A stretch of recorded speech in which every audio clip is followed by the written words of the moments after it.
નમસ્કાર અમારા વાલા પેન્શનર મિત્રો, નિવૃત્ત કર્મચારી મિત્રો, ભાઈઓ તથા બહેનો, આપ સૌનું હાર્દિક સ્વાગત છે આપણી પોતાની યુટ્યુબ ચેનલ પેન્શન ગુજરાતમાં।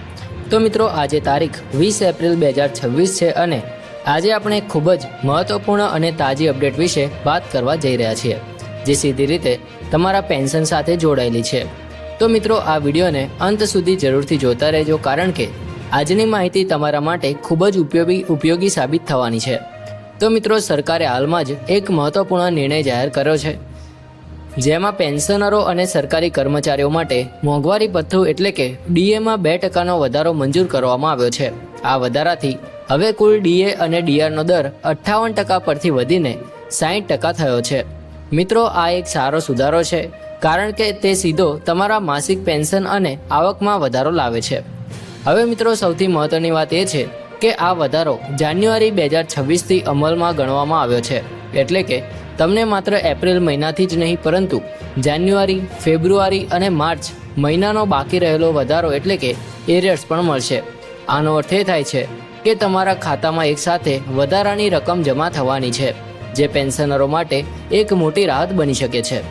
મિત્રો, હવે આને સરળ રીતે સમજીએ કે માનો કે કોઈ પેન્શનરનું મૂળ પેન્શન 20,000 રૂપિયા છે, તો પહેલાં 58% મુજબ તેને 11,600 રૂપિયા મળતા હતા, પરંતુ હવે 60% મુજબ તેને 12,000 રૂપિયા મળશે, એટલે કે દર મહિને 400 રૂપિયાનો વધારો થયો।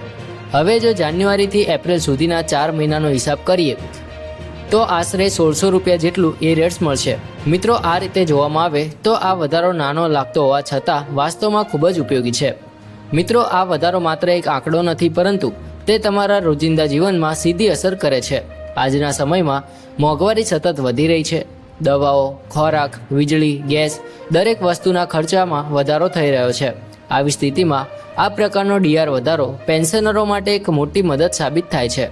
મિત્રો, હવે એક મહત્વની વાત એ છે કે આ વખતની જાહેરાતમાં થોડો વિલંબ થયો હતો, જેના કારણે ઘણા પેન્શનરો ચિંતિત હતા, પરંતુ હવે સરકાર દ્વારા આ નિર્ણય જાહેર થતાં તમામ શંકાઓ દૂર થઈ ગઈ છે અને લાખો પેન્શનરોને રાહત મળી છે। હવે મિત્રો, એરિયર્સ વિશે પણ થોડું ધ્યાન આપવું જરૂરી છે।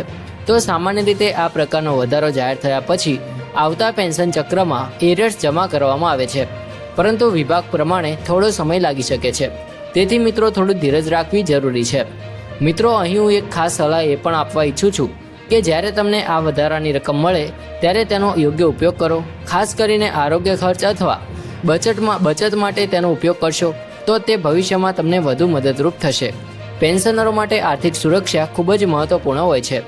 મિત્રો, આ 2%નો વધારો ભલે નાનો લાગે, પરંતુ તે તમારા માટે એક સકારાત્મક શરૂઆત છે અને ભવિષ્યમાં આવનારા પગાર પંચ અને અન્ય સુધારાઓ માટે પણ એક મહત્વપૂર્ણ સંકેત છે। તો મિત્રો, આજના વિડીયોમાં આપણે સમજ્યા કે 2% ડીએ વધારો શું છે, કેટલો ફાયદો થશે અને એરિયર્સ કેટલા મળશે। તો આશા રાખું છું કે આ માહિતી તમને ચોક્કસ ઉપયોગી લાગી હશે। જો મિત્રો તમને આ વિડીયો ગમ્યો હોય તો વિડીયોને લાઇક કરજો, તમારા અન્ય પેન્શનર મિત્રો સાથે શેર કરજો, જેથી તેમને પણ આ મહત્વપૂર્ણ માહિતી મળી શકે। જય હિન્દ, વંદે માતરમ।